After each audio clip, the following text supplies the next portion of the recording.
بہت آسان ہے. اس کے عوامل جو ہیں وہ اندرونی بھی ہیں. مودی صاحب کے اپنے ایجنڈا سے متعلق، ان کے اپنے منشور سے متعلق بھی ہیں. اس کی ناکامیاں بھی ہیں. 1 سال کے اندر ان کی ناکامیاں بالکل آشکار ہو گئی ہیں.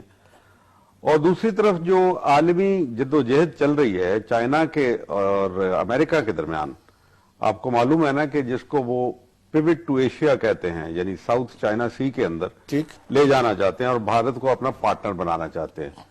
لیکن ہندو شاطر تو بہت ہوتا ہے.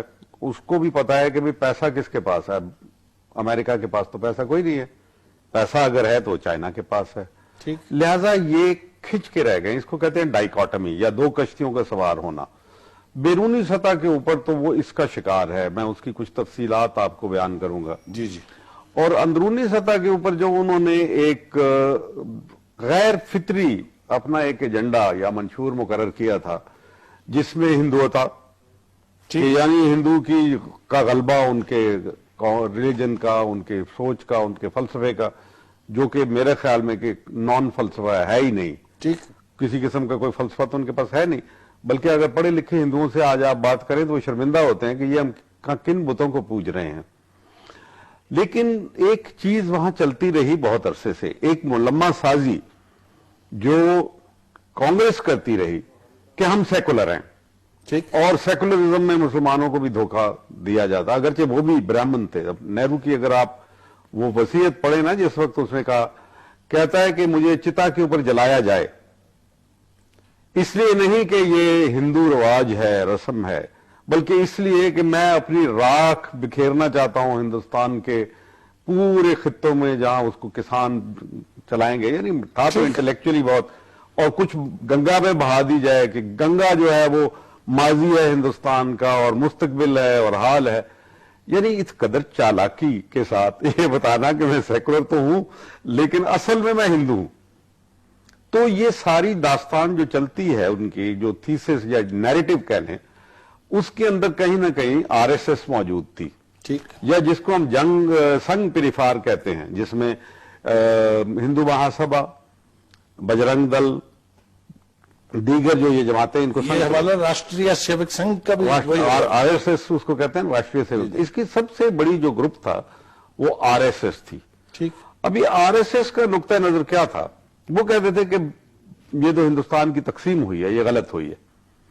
اس کو ویوی سیکشن کہتے ہیں انگریزی میں، کہ مدر انڈیا کو آپ نے جاندار کو قتل کرنا، اس کو ایک ٹکڑے کرنا، آپ نے قتل کر دیا. بھارت ماتا کو آپ نے تقسیم کر دیا.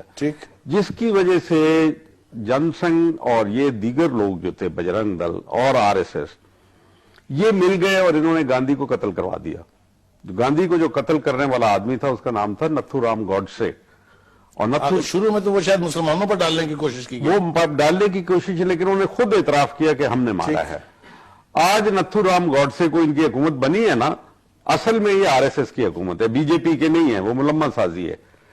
آر ایس ایس نے حکومت بنائی. اس کے کیا پرومسز تھے؟ نمبر 1 ہندوتا، دوسرا یہ کہ گائے کی ذبح نہیں ہوگی، تیسرا یہ کہ مسلمانوں کی 3000 مسجدیں مسمار کر دی جائیں کہ وہ مندروں کے اوپر تعمیر ہوئی ہیں.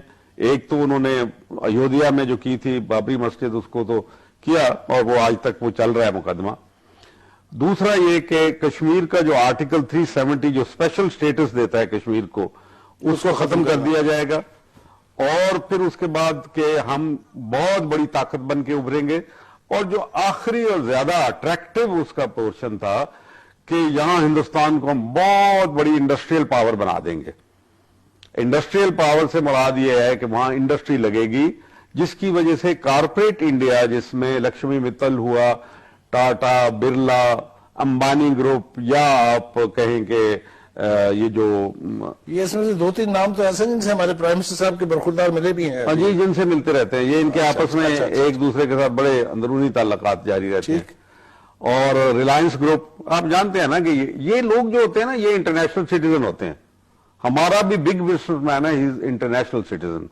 اس کا کوئی فلیگ فرنٹیئر نہیں ہوتا، جیسا کہ بعض بہت بڑے بگ میڈیا ہاؤسز جو ہیں ان کا بھی کوئی فلیگ فرنٹیئر نہیں ہے. آپ کے سامنے ہے وہ ساری چیز. چنانچہ انہوں نے بہت سپورٹ کیا مودی کو کہ مودی انڈسٹریلائزیشن کروا دے گا. اور مودی جو ہے اس کو انہوں نے 12 ارب روپیہ دیا کیمپین کے. ایک عام آدمی جو چائے بیچا کرتا تھا ریلوے اسٹیشن کے اوپر, اس کو اس قدر آگے بڑھا دیا, اور وہ قاتل تھا. امریکہ نے اس کے اوپر پابندی لگا دی تھی, ٹیررسٹ ڈکلیئر کیا ہوا تھا, اس کو ویزا نہیں دیتے تھے. احمد آباد کے واقعات کے بعد آپ کو پتہ ہے اچھی طرح یاد ہے. اور جس قسم کی زبان وہ مسلمانوں کے خلاف بولتا تھا کہ یہ کیا کتے کے پلے آ جاتے ہیں گاڑی کے نیچے تو کیا, یعنی اس قدر. میری گاڑی کے نیچے اگر آ جائے تو میرا قصور تو نہیں ہے. ہاں میرا قصور تو نہیں, آ گئے.